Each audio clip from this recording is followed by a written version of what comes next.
And do you lift your hands?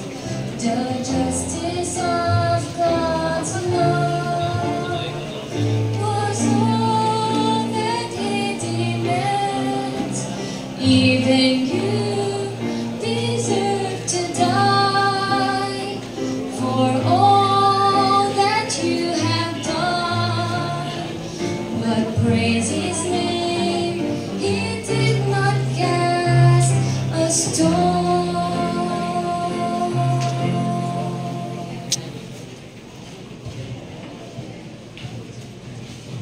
Ang ganda talaga ng mga preaching kanina. Buti nakapag-notes ako. Tsaka, buti ginalingan ko kanina kumanta ng choir. Ang ganda talaga ng tenor ko. Rinig na rinig. Oh, uuwi mo na ako galing simbahan. Hoy, tara Emel. Uy! Tara! Tara! Bayahan mo muna yung simbahan. Tara! Laro tayo.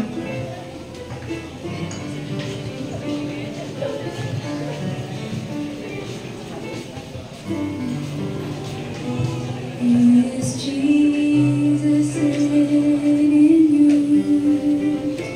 Is Jesus in you?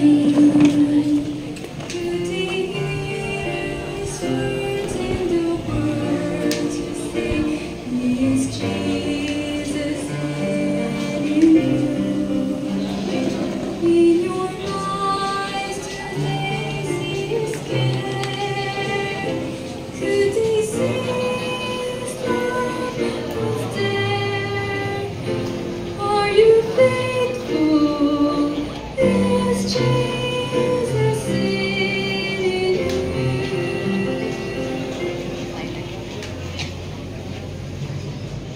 Hay, napakasarap talaga maglingkod sa Panginoon, lalo na pag nasasagot lahat ng panalangin. Nay, mana po? Anak, may sasabihin sana ako sa'yo. Ano po yan, Nay? Pasensya ka na anak kasi baka hindi ka muna makapag-aral.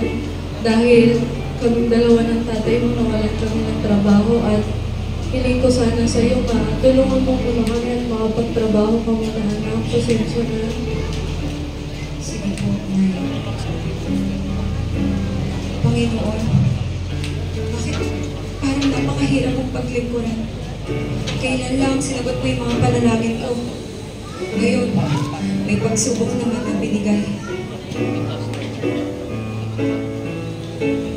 Hi sis! Kumusta ka na?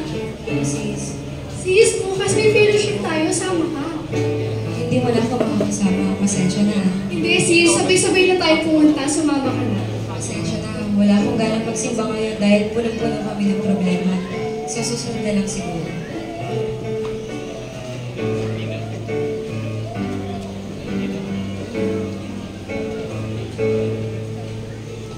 Tila kay daling magpasalamat sa Diyos sa mga pagpapalang lagi niyang kaloob.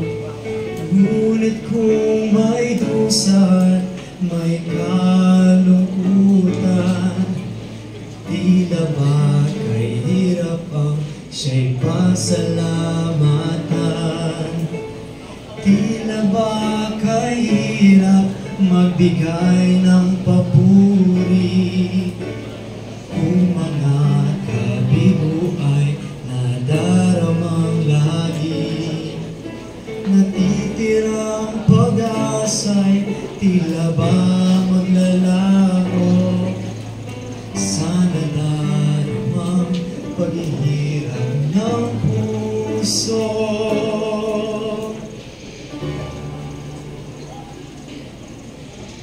Amen, leaders. Salamat at nakapunta kayo sa ating pag-uusapan ngayon, no?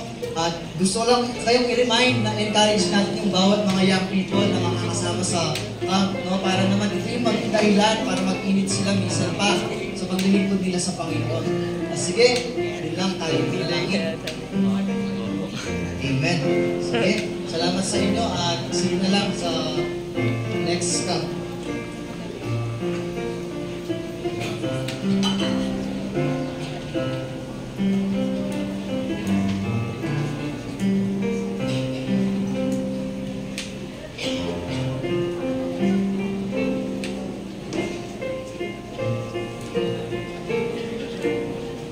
Nakakapagod naman. Siguro pwede naman ako bukas mag-devotion. Tutulog ko na lang muna ito.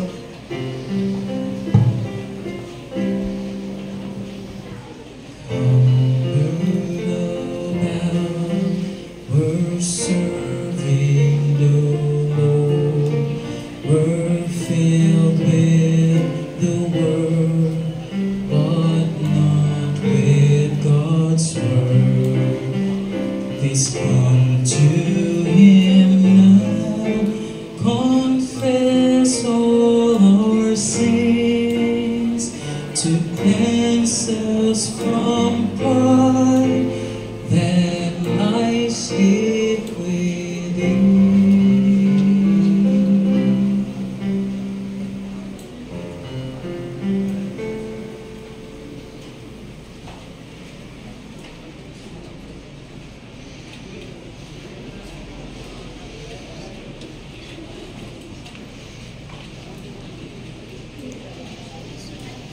Panginoon,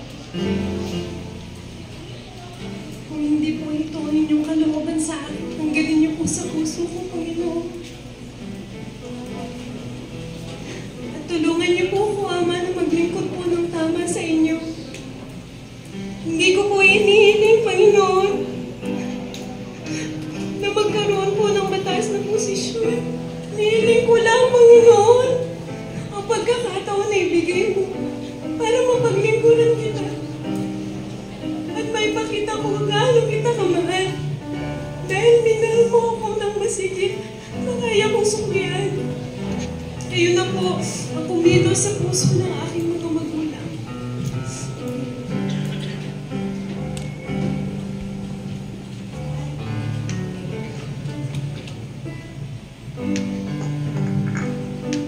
May gusto po sana akong sabihin. Matagal ko na po itong pinanalangin at na-confirm ko po ito mula sa salita po ng Panginoon na alam ko po na ako po ang nakakatulong po sa inyo sa gawain po dito at financial po, pero iba po talaga yung pakiusap sa akin ng Panginoon. Gusto ko po kasi pumasok po sa Bible School at kung ano man pong kalooban ng Panginoon, wala po doon. Hindi ko pa po alam, pero ito po yung nakikita kong pinapatahan na sa akin. Gusto ko po sana ipagpaalam sa inyo tayo.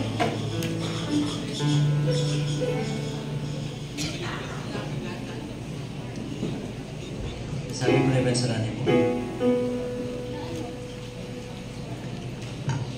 Ano yung sasabihin mo? Magpapaalam po sana ako, Ma, na papasok po sa Bible School.